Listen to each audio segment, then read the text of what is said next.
Lucas, capítulo 18, do versículo 1 ao 8, nós lemos assim: E contou-lhes também uma parábola sobre o dever de orar sempre e nunca desfalecer, dizendo: Havia numa cidade um certo juiz, que nem a Deus temia, nem respeitava o homem.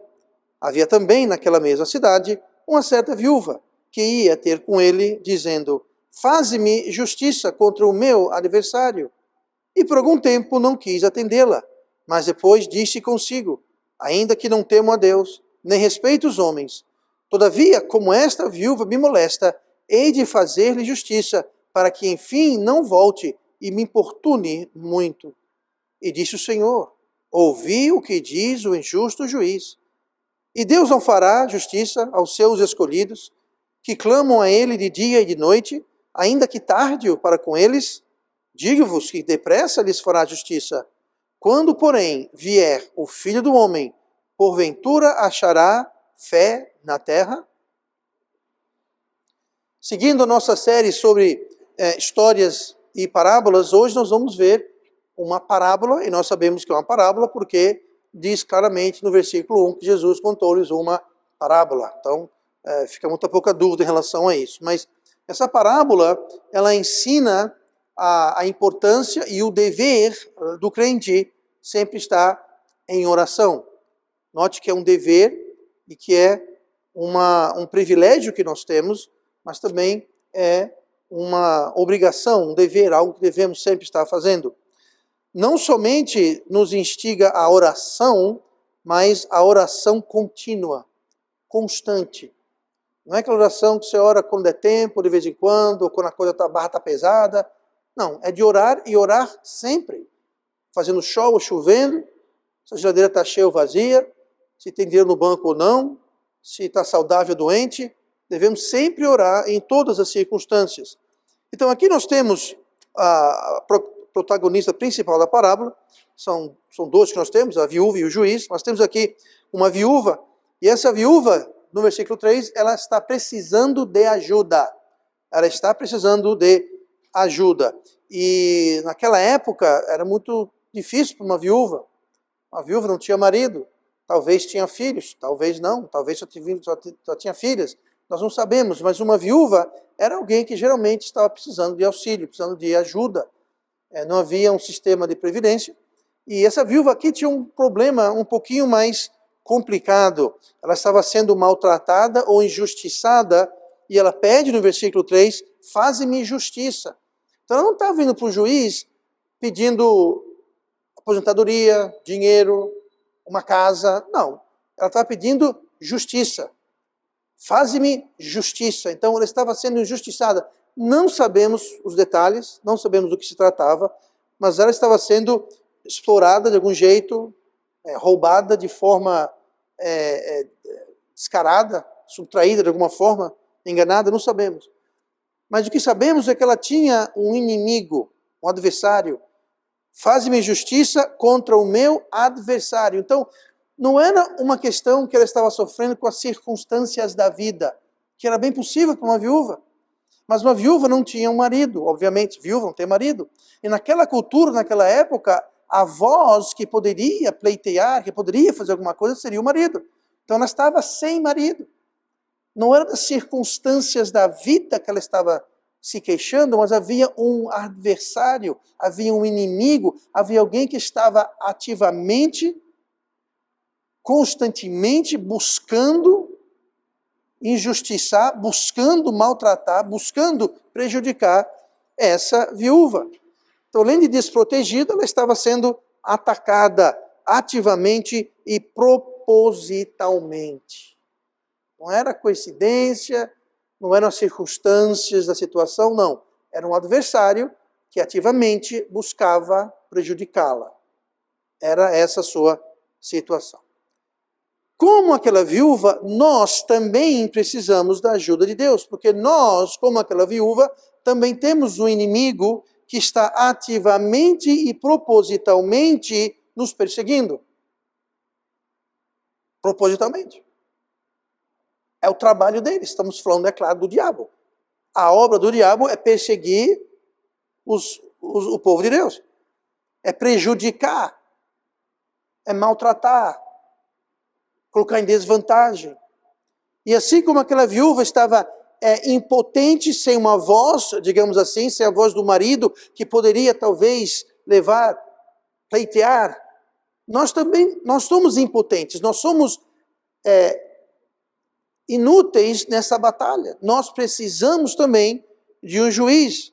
Nessa briga, assim como na briga do adversário com a viúva, ela era fraca e vulnerável, e nós somos fracos e vulneráveis contra o nosso inimigo, que ativamente, constantemente, implacavelmente persegue o povo de Deus, especialmente aqueles que querem viver piamente em Cristo Jesus.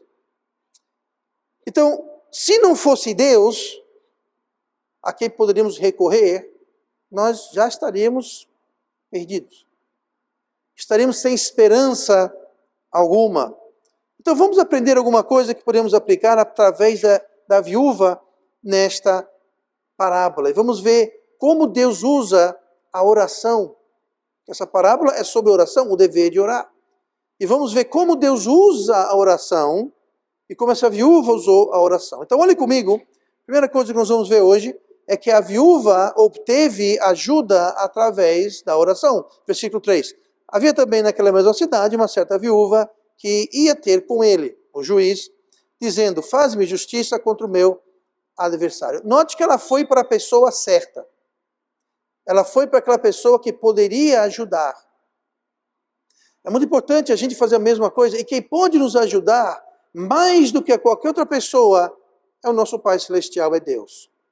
Não estou dizendo que nós não devemos ou podemos buscar ajuda aqui na terra. Deus às vezes coloca pessoas e traz pessoas aqui na terra. Muitas vezes Deus quer usar você e eu para sermos a resposta de oração na vida de alguém. Então não é que nós não devemos buscar, mas primeiramente, nosso primeiro ponto de parada deve ser Deus através da oração. Primeiro ponto de parada. Se você está sentindo mal, está doente, pastor, é errado procurar o médico? Claro que não, mas primeiro, antes de marcar o médico, você deve levar a questão ao nosso Pai Celestial. E fala, Deus, eu estou com essa situação, eu não sei o que é, pode ser grave, pode não ser, eu não sei os recursos que vai ter, se eu tenho os recursos, se vai ter vaga, eu não sei de nada, Deus, mas Deus, eu preciso de Ti. Eu preciso que você me ajude, me cure. Se não curar, mande alguém para ajudar, se não, enfim, Deus, resolva isso para mim, Deus. Pleiteie para Deus. Aí depois você marca seu médico, faz seu exame, sabe, não é errado o pecado, a falta de fé, você procurar assistência médica, mas primeiro busque Deus. Busque Deus. Perdeu o emprego? Antes de olhar para o emprego, vá a Deus. Não é pecado você procurar emprego. Nos jornais, na internet, fazer contatos, não é falta de fé. Mas vá para Deus primeiro. Peça para Deus abençoar a sua busca. Então, o primeiro ponto de parada que a viúva, que tinha um adversário, que estava a perseguindo, a prejudicando, o primeiro lugar que ela foi para o juiz. Por quê? Porque o juiz podia lhe fazer justiça. E a primeira pessoa que nós podemos ir, que vai, que pode, quer nos ajudar, pode nos ajudar, é Deus. E muitas vezes a gente vai para o vizinho, para o colega, e essas pessoas muitas vezes não podem nos ajudar em absolutamente nada. Nós queremos apenas descarregar a nossa frustração, talvez descarregar, e não há nada em si errado com isso. Agora, só cuidado com quem você vai. E cuidado para que a primeira pessoa seja Deus. Se você esvaziar, derramar o seu coração perante Deus, você vai perceber que você não vai precisar estar correndo para um e para outro para tentar descarregar, se confortar, se consolar. Porque Deus já pode consolar, Deus já nos traz paz no coração. Então não é errado, mas primeiro lugar, primeiro ponto de parada. A viúva conseguiu ajuda indo para quem? Para o juiz. E nosso primeiro ponto em busca de ajuda é ir ao nosso juiz celestial, ao nosso Pai Celestial, que é Deus. Note que ela não só pediu uma vez, ela persistiu. Na parábola não fala, porém depois, quando Jesus falou, e Deus não fará justiça aos seus escolhidos que clamam a Ele dia e de noite. Ela obviamente não estava clamando para o juiz de dia e de noite, porque de noite o juiz estava na casa dele. Então ela não clamava literalmente de dia e de noite, é algo que nós podemos fazer, clamar a Deus de dia e de noite, porque ao contrário do juiz, o nosso Deus está sempre disponível, está sempre disposto, está sempre com os ouvidos abertos. Mas aqui nós podemos ver pela reação do juiz que falou, eu vou fazer justiça, eu vou atender essa mulher para que ela não me importune muito. Ou seja, ela só não foi uma vez. Pela reação do juiz, foi de novo essa mulher aqui, mais uma vez. Sabe uma coisa? Eu vou atendê-la logo para parar de me encher a paciência, parar de me importunar. Então eu não pedi uma vez. E muitas vezes nós falamos, Deus, me abençoe. Pronto. Passou para o ano.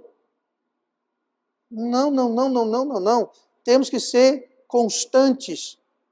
Orar sempre. Orar sempre. Essa viúva, ela não pediu só uma vez, mas ela foi inoportuna. Deus fala que Deus faz justiça para aqueles que clamam a Ele de dia e de noite. Então Deus quer, Ele quer que nós oramos. Deus quer ouvir nossas orações. Deus quer se encontrar conosco no momento de oração. É um momento de comunhão, que estamos ligados de uma forma mais real e dinâmica com Deus. Deus quer isso, Ele deseja isso. Lançai sobre Ele, Pedro falando sobre Deus, lançai sobre Ele toda a vossa ansiedade, porque Ele tem cuidado de vós. Deus quer ouvir, Deus quer que nós vamos a Ele em oração.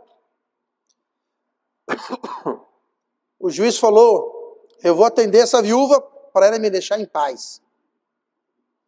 Não é por isso que Deus atende as nossas orações. Deus não fala, bom, eu vou fazer o que eles querem para eles não me deixar em paz. Não é isso. Sabemos disso porque no versículo 1 ele fala que o nosso dever, aliás, no versículo 1 fala que é o nosso dever orar sempre e nunca desfalecer. Então Deus não quer que você ore, tenha resposta, aí desapareça. Não. O juiz queria isso, nosso Deus não quer isso. Deus quer que você vá em oração. Ele quer atender essa oração no tempo certo, na hora certa, no modo certo. Ele quer que você e eu continuamos em oração. Constante, sempre, para Ele. Então, sempre haverá motivos para orarmos. Sempre. Se você falar, pastor, eu não oro, sabe por quê? Eu não consigo, eu não sei em que orar. Bom, para começar a orar não é só pedir, né? Você pode orar para agradecer, orar para louvar, série de coisas. Mas sempre vai ter para o que orar.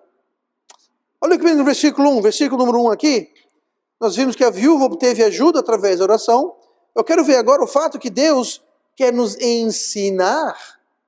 Deus quer nos ensinar através da oração.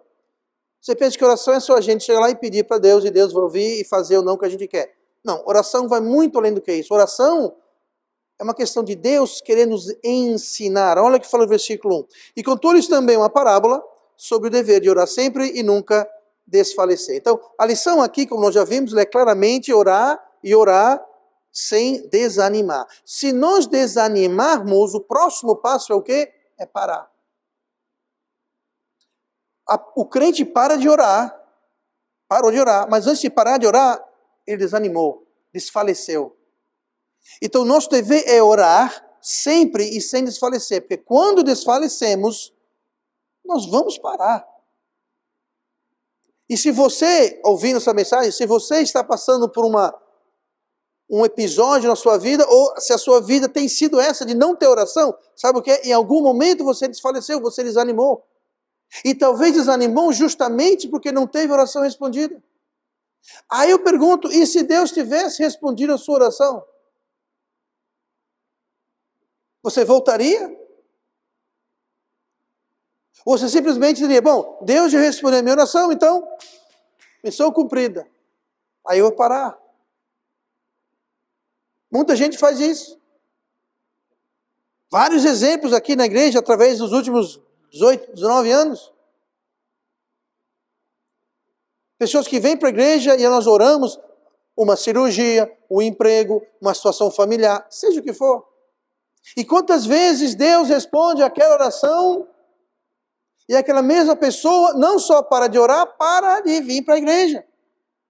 Some, desaparece, nem sabe que fim teve. Então, muita gente para de orar porque Deus respondeu a oração. Então, eu não preciso mais de Deus.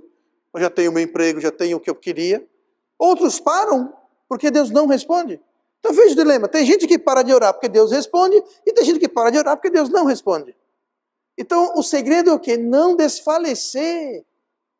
Se Deus respondeu, se Deus não respondeu, se não foi do jeito, na hora, do momento que você quis, não interessa. Não desanime, não desfaleça, não pare.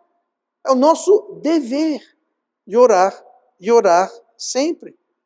Às vezes Deus espera para nos dar a resposta, justamente para isso, para nos manter orando sempre e para aumentar a nossa fé.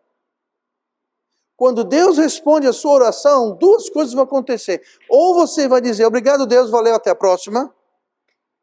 Ou aquilo vai aumentar e fortalecer a sua fé. Que é o que deve acontecer. Então Deus pode e quer nos ensinar através das nossas orações. Quem não ora e não tem resposta de oração, não tem resposta de oração porque não orou. E uma coisa, eu não estou falando com ninguém específico, mas imagine, como que alguém pode reclamar de Deus, que Deus não responde às orações daquela pessoa, se aquela pessoa não ora? Ah, pastor, eu não oro porque Deus não responde. Você orou quando a última vez? Deixa eu ver aqui, que ano estamos? 2023? Pois é, foi em 2019 quando eu orei a última vez e Deus não respondeu. Aham. Então tem muita gente reclamando de oração não respondida, oração essa que nunca foi feita. E existem outras formas, lá em Tiago 4, versículo 2, fala sobre esse mesmo tema. Eu vou ler para você aqui Tiago 4, versículo 2, que trata sobre isso. Fala assim, Tiago 4, 2, cobiçais e nada tendes, matais e sois invejosos, e nada podeis alcançar. Combateis e guerreais, e nada tendes, porque não pedis. Versículo 3, pedis e não recebeis, porque pedis mal, para o gastardes em vossos deleites. Então note aqui que interessante, o versículo 2 fala que eles cobiçam e não tem nada, que eles matam e são invejosos, e não tem nada do mesmo jeito, não alcança nada. Combateis e guerreais e nada tendes, porque não pedis. Ou seja, está falando a pessoas que fazem de tudo para conseguir o que eles querem, mas nunca vão a Deus. Veja só, cobiçais, eles cobiçam. Matais e sois invejosos. Ao ponto de matar, invejar.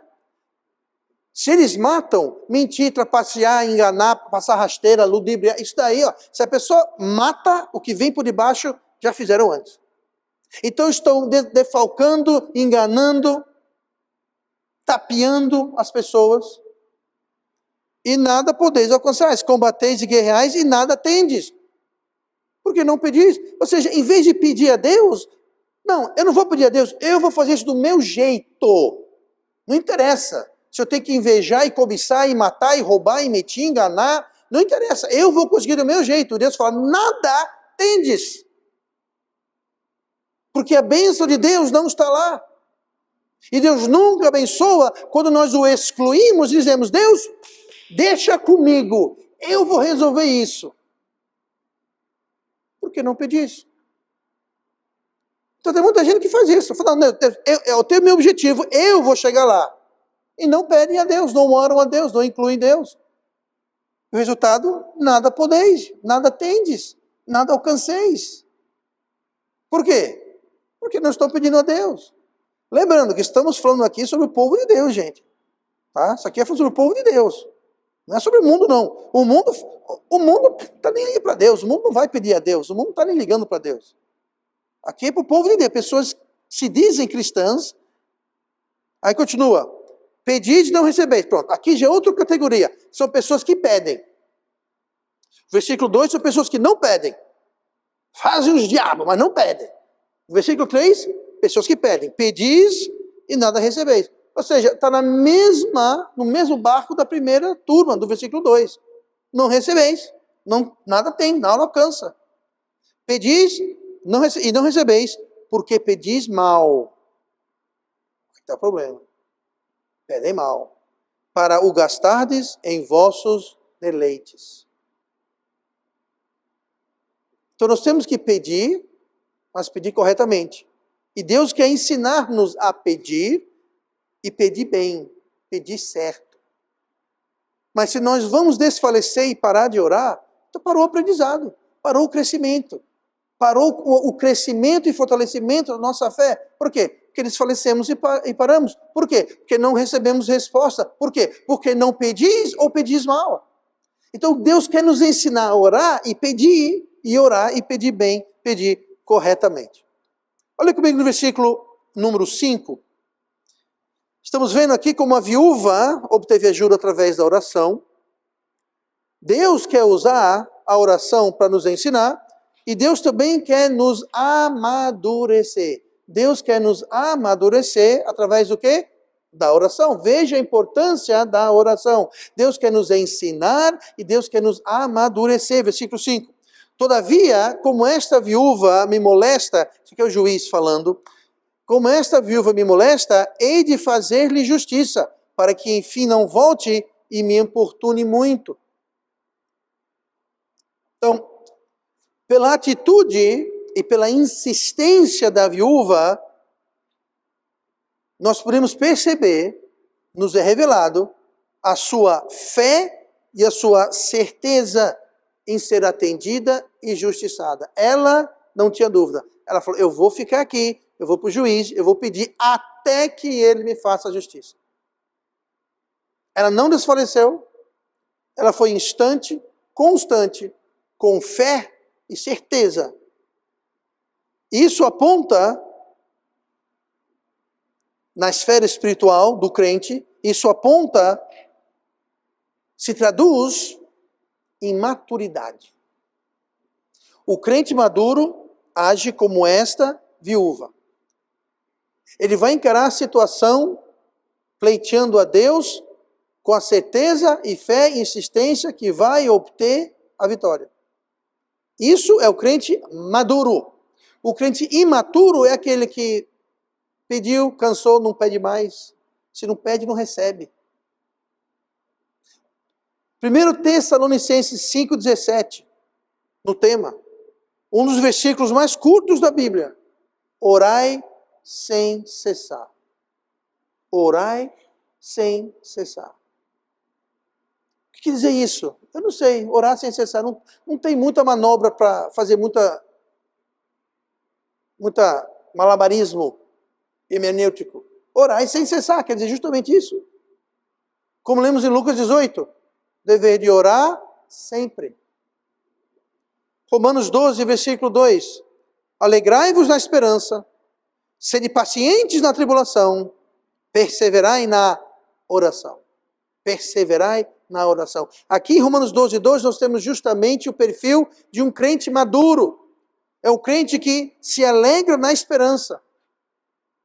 Está ruim a coisa? A situação é deprimente? A situação de causar tristeza? Alegre-se em quê? Na esperança. Que esperança? A esperança no Senhor. Alegrai-vos na esperança. Sede pacientes na tribulação. Na tribulação nós temos que nos alegrar na esperança e temos que ser pacientes, ter paciência na tribulação. Se a gente perde a cabeça na tribulação, nós estamos estendendo, piorando, agravando, aprofundando a tribulação. Qualquer tribulação fica muito pior quando nós perdemos a paciência. Porque quando nós perdemos a paciência, nós tomamos atitudes drásticas, nós falamos coisas que não deveríamos, nós fazemos coisas que não deveriam ser feitas. Por quê? Porque perdemos a paciência. Chutamos o balde. Joga tudo para os ares, seja o que Deus quiser. Isso não é modo de um crente agir. O crente maduro, ele se alegra na esperança, ele é paciente na tribulação e ele persevera na oração. Uma coisa está ligada com a outra. Quem não persevera na oração não vai ser paciente na tribulação e não vai se alegrar na esperança. Por quê? Porque a esperança vai pela janela. E a oração vai nos dar paciência, a oração vai nos dar essa esperança. Ou seja, é o crente maduro. O crente maduro faz o quê? qualquer ventinho de tribulação, pronto, desaba, a casa cai, o mundo acaba, abre um buraco no chão, acabou tudo, bate um desespero, desesperança. Por quê? Está faltando maturidade, que vem através da oração. Oração. Mateus 21, 22. E tudo o que pedirdes na oração, crendo, o recebereis.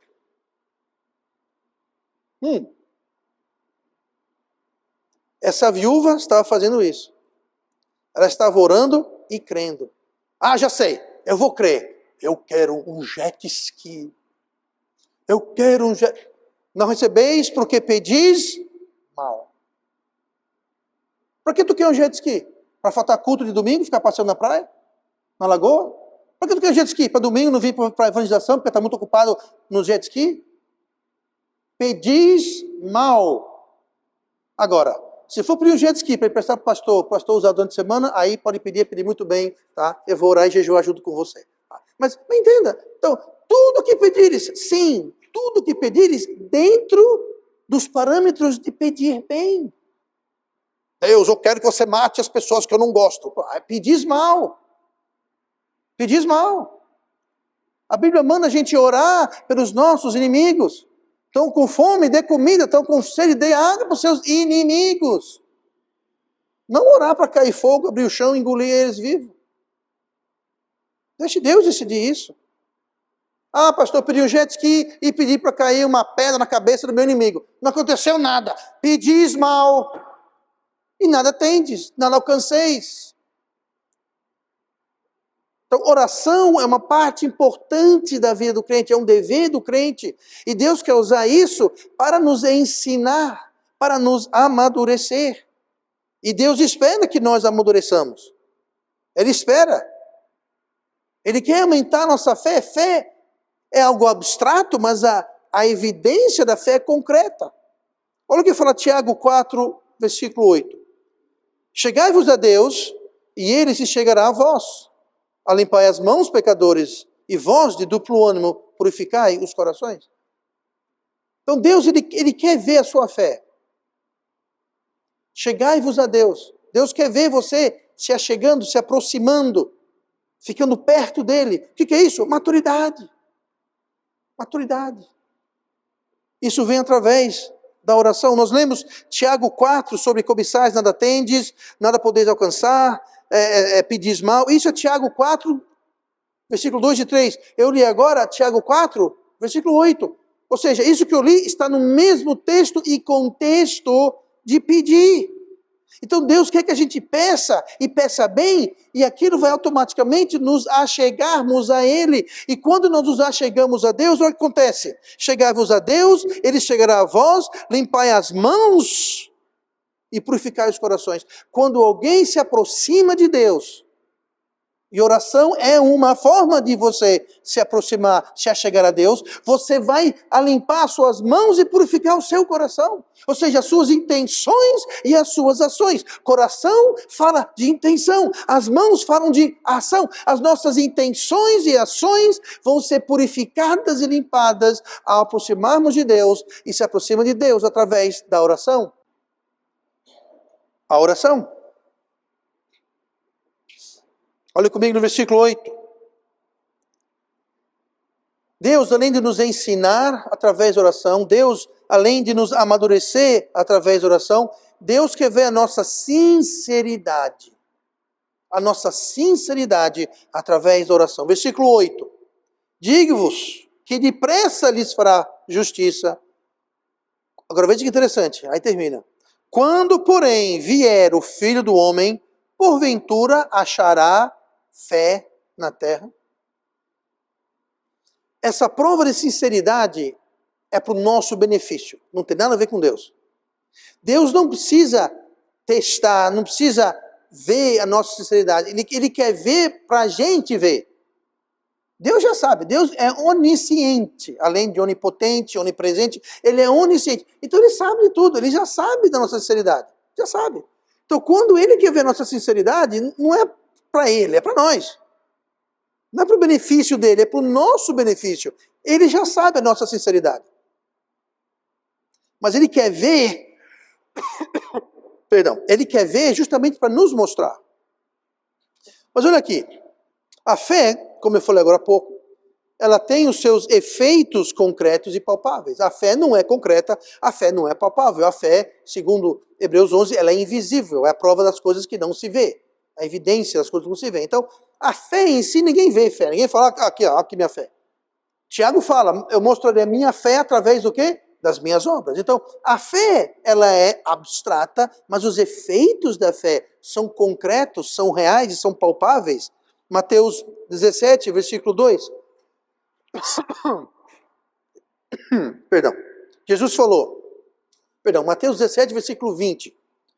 Se tiverdes fé como um grão de mostarda, direis a este monte, passa daqui para acolá, e há de passar. Isso aqui, muita gente acha que, bom, se você tiver fé desse tamanhozinho assim, você vai pegar um monte e vai mover montes. E quem não consegue mover montes é porque não tem fé. Bom, então, que eu conheça, ninguém tem fé na história do mundo. Nunca vi alguém mover monte nenhum com fé nenhuma, tá? Então, é isso que Jesus está falando? Não. Jesus está falando que fé pode ser pequena, invisível. Um grão de mostarda é quase que invisível, gente. Um grão de mostarda é como se fosse uma coisinha de pó, é um nada. É a menor de todas as sementes. Mal se vê ao olho nu. O que ele está dizendo é o seguinte, a fé é quase que invisível, imperceptível, ela é abstrata, não é concreta, não é palpável, mas os efeitos dela podem mover ao que se vê, uma montanha que se vê e chama atenção. Então, a fé, ela pode se tornar concreta pelos efeitos. E Deus quer aumentar a nossa fé, e Deus quer provar a nossa fé através da oração. Essa parábola aqui, nós temos a mesma promessa no versículo 7. E Deus não fará justiça aos seus escolhidos, que clamam a Ele de dia e de noite, ainda que tarde para com eles? Então ele começa com essa promessa, e no versículo 8 ele continua nessa promessa, foi uma pergunta, dizendo, digo-vos que depressa lhes fará justiça. Aí ele traz aquela pergunta que eu li agora há pouco. É uma pergunta que na realidade, eu não sei quanto a vocês, mas para mim, traz uma certa tristeza. Por quê? Quando, porém, vier o Filho do Homem, porventura achará fé na terra? Deus está dizendo assim, Jesus está dizendo, quando eu voltar, eu vou achar fé na terra? Apesar de responder as orações, apesar de fazer justiça, apesar de tudo, quando eu voltar, haverá fé na terra? Não é triste isso? O tema aqui do texto é oração. Pedir sem cessar, pedir sem desfalecer, não parar, insistir, exercer fé. Ele fala aqui, vou ler aqui o que ele falou, digo-vos que depressa lhe fará justiça. Ele fala, Deus vai fazer justiça, Deus vai responder. E apesar de tudo isso, quando eu voltar, haverá fé na terra? Ele está dizendo, apesar da fé, apesar de eu ter respondido as orações feitas em fé, apesar de eu ter respondido e feito justiça, apesar de tudo isso, haverá fé na terra? Isso, é claro, nos ensina que Deus agirá, e dois, que a fé na terra como um todo diminuirá. Quando porventura vier o Filho do Homem, perdão, eu li na ordem errada. Quando, porém, vier o Filho do Homem, porventura achará fé na terra? É uma pergunta. É uma pergunta retórica. Uma pergunta retórica, você não espera uma resposta. Uma pergunta retórica não é para você responder. E quem faz a pergunta retórica não está querendo uma resposta. Uma pergunta retórica serve para introduzir ou revelar uma verdade. É isso que ele fala aqui. Isso trazerá uma verdade. Ele está dizendo, quando eu voltar, vai ter muita pouca fé na terra. Apesar de Deus responder as orações, quando eu voltar, vai haver fé na terra? A resposta embutida é não. Não. As pessoas não estarão com fé em Deus. Se você perguntar para qualquer pessoa, eu, antes de ser crente, eu sabia nessa conversa que Jesus está voltando. Eu sabia dessa conversa. Jesus falou que vai voltar. Jesus está voltando. E se faz piada, se brinca, se usa como ilustração. Mas tem fé atrás disso? Apesar de tudo, haverá fé na terra? Como eu falei agora há pouco. Mesmo Deus respondendo nossas orações, muitas vezes, depois da oração respondida, tchau Deus, obrigado, até a próxima necessidade que eu tiver, aí eu venho bater na sua porta. Até lá, tchau, passe bem. Haverá fé na terra? Deus fará justiças para os seus eleitos que clamam a Ele de dia e de noite. Mas quando eu voltar, haverá fé na terra? Por isso que eu falo, é triste. É uma pergunta triste. Apesar de eu ser quem eu sou e ter feito o que eu fiz e fazer o que eu faço, quando eu voltar, haverá fé na terra? Na época da vinda de Cristo, ou seja, quando vier o Filho do Homem, se você olhar em Lucas, nós lemos Lucas 18, que fala sobre o Filho do Homem. Olhe no finalzinho, alguns versículos atrás, em Lucas 17, versículo 26. Então entenda, a ocasião, o contexto, a conversa é a mesma. Mas olha o que Jesus falou em Lucas 17, 26. Um pouquinho antes do texto que nós lemos. Ele diz assim, e como aconteceu nos dias de Noé, assim será também nos dias de quem? Do Filho do Homem. Você veja que a conversa é a mesma. A conversa é a mesma. Assim será também nos dias do Filho do Homem. Aí aqui no versículo 8, do capítulo seguinte, o 18, quando porém vier o Filho do Homem, porventura achará fé na terra? Então veja como esse dia do Filho do Homem, haverá fé na terra? Eu não sei. Eu só sei que alguns versículos antes, Jesus levantou os dias de Noé. Falou que quando vier o Filho do Homem, serão semelhantes aos dias de Noé. Não foi isso que nós lemos? E como aconteceu nos dias de Noé, assim será também. Assim será também. Assim será também nos dias do Filho do Homem. Então, como eram os dias de Noé? Aqui ele está se referindo. Vamos ler o versículo seguinte. Lucas 17, 27. Comiam, bebiam, casavam e davam-se em casamento até o dia em que Noé entrou na arca e veio o dilúvio e os consumiu a todos. Ou seja, como é que era nos dias de Noé? Sem fé. Por que sem fé? Porque Noé demorou mais de 100 anos construindo a arca, e durante esses mais de 100 anos construindo a arca, ele pregava. Noé era um pregoador da justiça. Noé pregava dizendo, a justiça de Deus está vindo, a chuva está vindo, o dilúvio está vindo. E o povo ria. Chuva, Noé, o que é isso? Nunca havia chovido. Não existia mares. Para que essa arca? Lembrando, Noé não construiu um barco, ele construiu uma arca. Um barco é para navegar e é navegável. Uma arca não. Sabe o que é uma arca? É uma caixa, é um baú. É um baú, é isso que era. Para que esse baú aí? Deus vai trazer os animais, porque vem um dilúvio, vai destruir tudo. Ah, tá. Ninguém deu a mínima bola, ninguém deu atenção. Eles comiam, bebiam, casavam. A vida seguia normal, ninguém dava nenhuma atenção, porque eles não tinham fé. Por isso que fala, quando vier o Filho do Homem, achará fé na terra? Não, vai ser igual aos dias de Noé, sem fé. Mas tem outra comparação. Olha no versículo 28, ele compara com os dias de Ló. Veja só, versículo 28. Como também da mesma maneira, veja assim, também da mesma maneira, aconteceu nos dias de Ló. Comiam, bebiam, compravam, vendiam, plantavam e edificavam. Mas no dia em que Ló saiu de Sodoma, choveu do céu fogo e enxofre e os consumiu a todos. Você lembra que Ló tentou avisar o povo e o povo riu dele? Não o povo todo, mas tentou avisar seus familiares, seus genros, seus filhos. Riram dele, falaram, Ló, você, Ló. Ninguém quis, não tinha o quê? Não tinha fé. Viviam normalmente, comiam, bebiam, vendiam, plantavam, edificavam, casavam. Normal, vida normal. Nada para se ver aqui, gente. Ignore esse maluco, desse Noé, desse Ló. Haverá fé na terra? Não. Deus quer ver nossa sinceridade.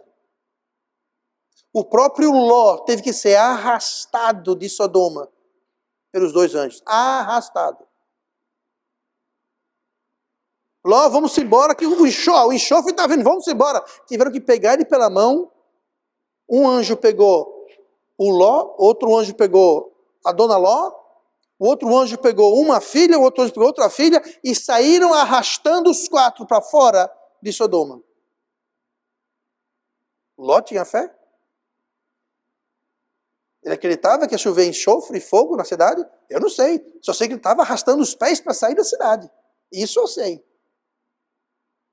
Então, Deus quer testar a nossa sinceridade.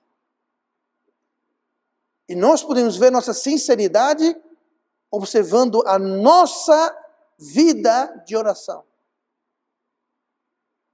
Como está a sua vida de oração? Eu não quero saber, eu quero que você se responda. Como eu disse, Deus quer ver nossa sinceridade não para o benefício dele, para o nosso benefício. Para a gente saber como está a nossa fé. Que o ser humano tem uma tendência de ser muito autoexaltante, sabe? Eu sou o cara, eu sou... É mesmo? Será? Eu espero que sim. Assim será no dia, no versículo 30, assim será no dia em que o Filho do Homem se há de manifestar. Fé na terra será algo raro e escasso. Aliás, já é. Todo mundo vendo suas vidas, apesar de Deus responder às suas orações, Deus mostrar e provar abundantemente pela criação, pelo seu cuidado. Mas mesmo assim, fé será algo raro e escasso. E a oração aumenta a nossa fé, especialmente quando nós vemos as nossas orações respondidas. Isso aumenta a nossa fé.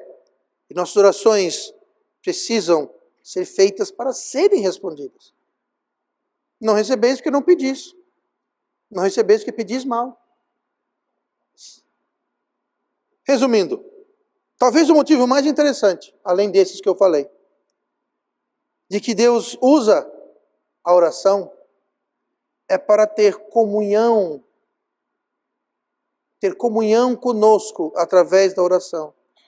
Nós lemos em Tiago 4,8, chegai-vos a Deus e Ele se chegará a vós. Quer se aproximar de Deus? Oração. Quer que Deus se aproxime de você? Oração. Oração é você deixar tudo de lado e parar por um momento e falar com Deus. Mas oração não é só isso. Você pode orar no ônibus, no carro, de bicicleta, a pé, andando. Você pode orar com Deus andando, sentado. Você não precisa parar, ajoelhar e fazer assim, fechar o olho. Você pode orar com Deus com os olhos, você pode orar a Deus com os olhos abertos, dirigindo o carro, sentado no ônibus, andando na rua. Você pode voltar o seu coração, os seus pensamentos a Deus, entrar na presença de Deus em qualquer lugar.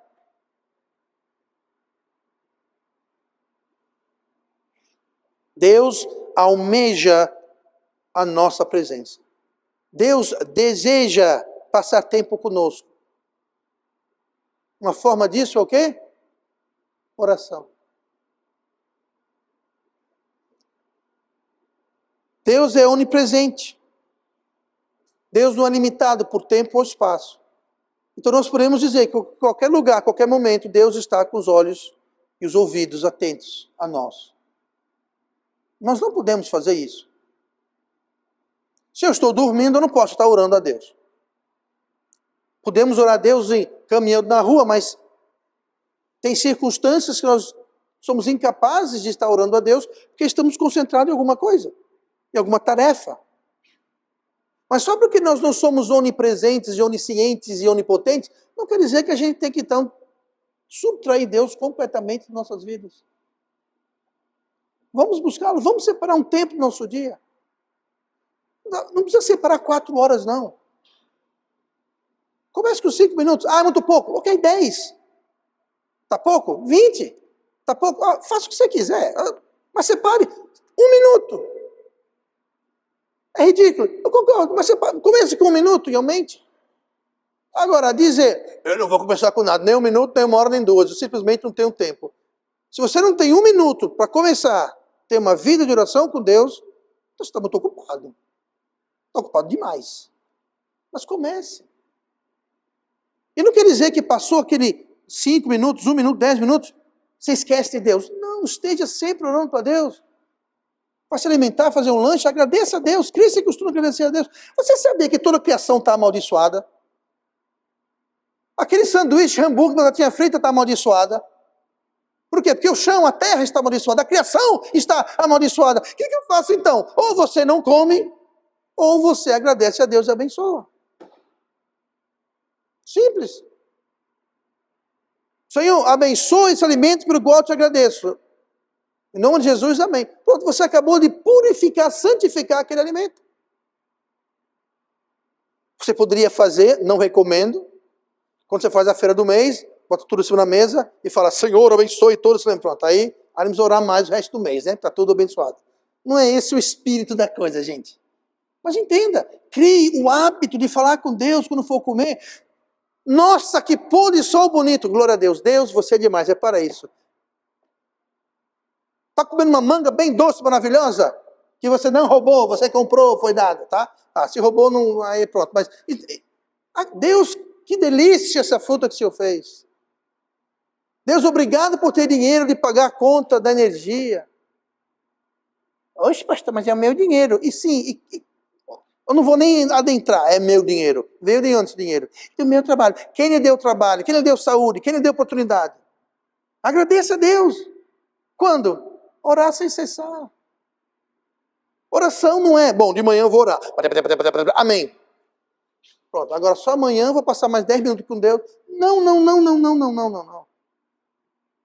O dever de orar sempre. O que quer dizer sempre? Sempre. Sempre.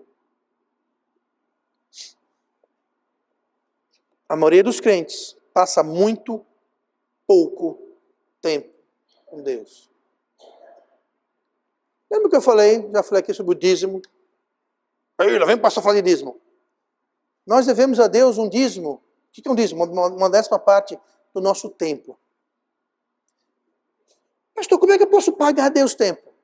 Vindo para o culto, lendo a Bíblia, orando, evangelizando, visitando os doentes e os presos e os enfermos. É você dar 10% do seu tempo fazendo coisas de Deus. Se você somar os cultos da igreja, não chega nem perto. Por semana você deve a Deus mais ou menos 17 horas. 17 horas. Como é que tá? Semana passada você dedicou especificamente para Deus através de oração, leitura bíblica, evangelização, igreja, visitação, enfim. 17 horas, não. Está aí o problema. Pastor, é que eu não tenho tempo. Deus falou o quê? Se você não dizima, o que vai ter nas suas finanças? O devorador. O seu dinheiro não vai render. Se você rouba Deus no seu tempo, vai ter um devorador que vai devorar o seu tempo. Você não vai ter tempo. O tempo vai voar. O tempo vai escorrer, vai ser desperdiçado. É o mesmo princípio. O problema é que falou em dízimo. Oh, dízimo é dinheiro. Sim, é dinheiro, claro. Mas também é tempo. Eu digo mais, tempo é mais precioso. Por quê? Porque tempo todo mundo tem o mesmo tanto. Um pode ter mais ou menos dinheiro do que o outro. Mas tempo, todo mundo tem 24 horas, 7 dias por semana, 12 meses por mês, por ano. Ninguém tem mais, ninguém tem menos. E uma das formas da gente manter em dia é através da oração. Oração. Eu diria que a oração deve ser a maior parte desse bloco de 17 horas. Calcule quantas horas você passa na igreja. Você vem para todos os cultos, quantas horas isso dá? Evangelizando. Lendo a Bíblia e orando. Tem muito crente que às 17 horas que devem a Deus, mal dão uma ou duas ou três. Se orasse, resolvia isso. E aumentar a sua fé, aproximar você de Deus, purificar seu coração e suas intenções. E Deus nos ensinaria, nos mostraria. E nós começaríamos então a ter as nossas orações respondidas com mais frequência.